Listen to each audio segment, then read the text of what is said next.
Hi there, everybody, and welcome back to the Toon Review YouTube channel. My name's Paul. Thank you so much again for tuning in.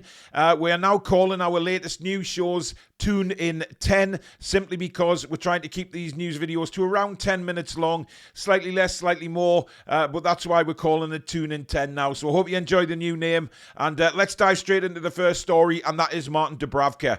Now, it turns out that he seemingly has a deal with Al-Shabaab, all done and agreed, and Newcastle United will let the keeper leave after the game against Arsenal on Tuesday. It's a strange one for me because Martin Dubravka was interviewed on TNT yesterday before the Tottenham game, explaining how he's loving playing first-team football at the moment. He's loving the form Newcastle United are in at the moment. He's really been really proud of his clean sheets that he's been getting and how much he's looking forward to moving on. And then it turns out at the end of the game, reports come out that he has agreed to move to Al-Shabaab, but Newcastle United have asked permission to keep him for the Arsenal game on Tuesday at the Emirates, of course, in the Carabao Cup first leg semi-final. So it's a bizarre one. However, there is reports now which are really picking up since yesterday that talks have started with Burnley for James Trafford. We knew this would probably happen should Martin Dubravka leave. That was the main reports that were coming in. Whenever Martin Dubravka was linked with a move away from Newcastle United when the transfer window opened, James Trafford seemed to be the major name that Newcastle still hold in high esteem, especially Kelleher got mentioned as well, but James Trafford has always seemed to be number one target for Newcastle United and is seen as Newcastle's number one goalkeeper for seasons upon seasons to come. Of course, he's still very young now. Now, look, some people aren't going to be happy with James Trafford. I've seen that in the chat on our live shows. Me personally, I think he's a fantastic goalkeeper.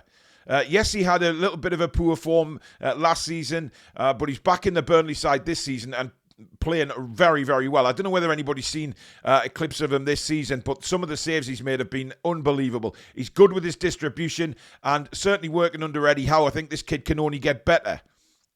But it is a very strange situation with Dubravka.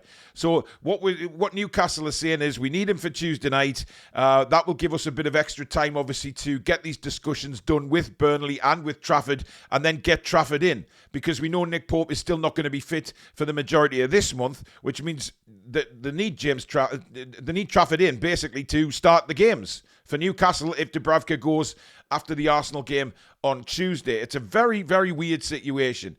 I think Dubravka's done really, really well since he's come back. I think yesterday he performed really well. Good saves made. His distribution was again fantastic.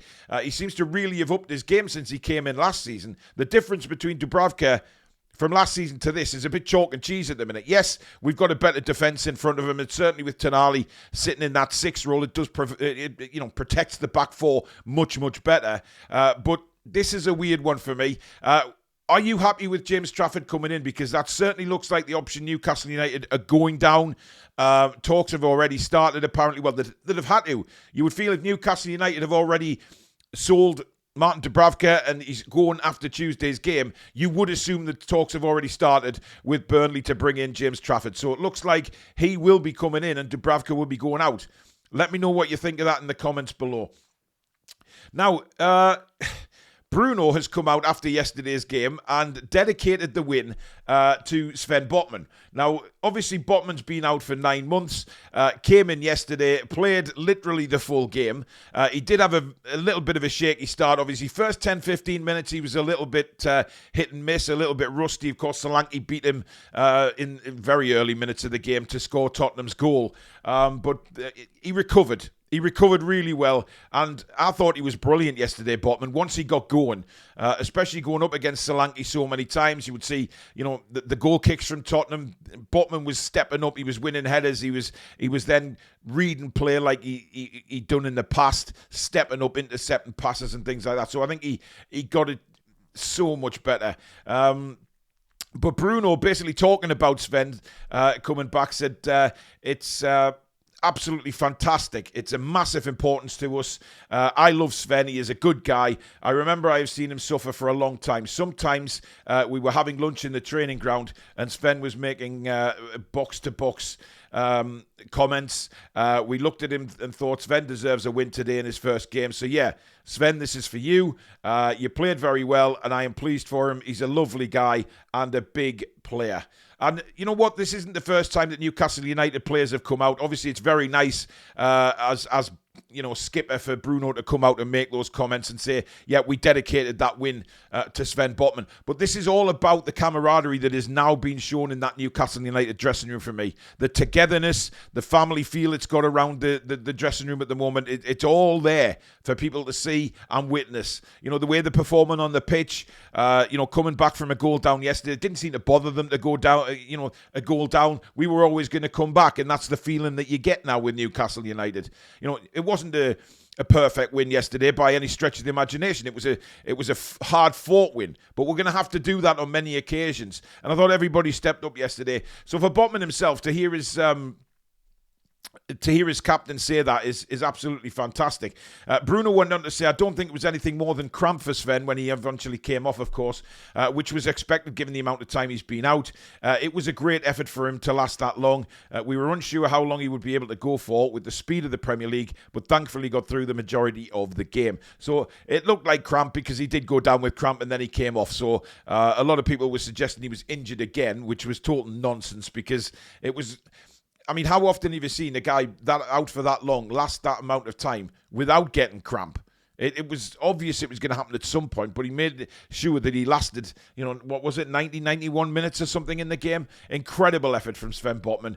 And, you know, long may that continue on his comeback now.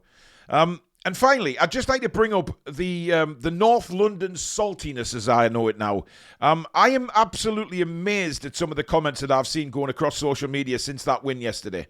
From Tottenham fans especially. It seems like the teams in North London just don't know how to lose with grace. There's always a reason for them to lose. It's never their fault that they lose games. Let's not forget, Tottenham had 113 minutes yesterday to try and win the game, and they failed. Yet they still blame it on the referee, who, in my opinion, was absolutely dog shit to Newcastle in that second half. I don't know where Spurs fans are getting this referee was biased towards Newcastle from. You know, I mean, the handball from Joe Linton, read the rules. It's in the rules. It's been put up on social media about the rules many, many times regarding handball. That's why VAR allowed the goal to stand. You know, you then give away a second goal and you can't get the second goal back. You can't get an equaliser. But that's Newcastle's fault and the referee. Newcastle are apparently thugs. I've read so many comments from Spurs fans calling Newcastle players thugs and a disgrace to football and all of this. Grow the fuck up, please. I mean, Jesus Christ. You know, I'm reading so much bullshit today from Tottenham fans. The saltiness is incredible. You know, you and Arsenal fans, you may hate each other, but by God, you have so much in common when you lose football matches. You always find someone else to blame but yourselves. And it's laughable. I mean, look, Newcastle United seem to be hated by everybody right now, and that's fine. I don't give a shit about that. In fact, I love it. And I think the majority of Newcastle fans and the club themselves will love that we're hated because it obviously means that we're doing something right. We're winning games and making people upset. And for me, that will always be of top notch for me because it means we're successful. If other people are hating on Newcastle, we're doing all right. But my God, the saltiness is incredible. And the manager started it, didn't he, with his post-match comments, Postecoglou twisting on about everything. And then, of course, they seem to forget the incident with Anthony Gordon, when Gordon was wiped out by Kulusevski in the penalty box. Accidental collision, maybe, but he'd already done him. He'd done him for skill, and then he clatters into him, smashes his nose in, no penalty, nothing. Solanke goes into Martin Dubravka, knee first, into the side of the face. Nothing given. And then the same incident happens with Maddison. He clatters into Botman. Botman then is penalised for a free kick and booked.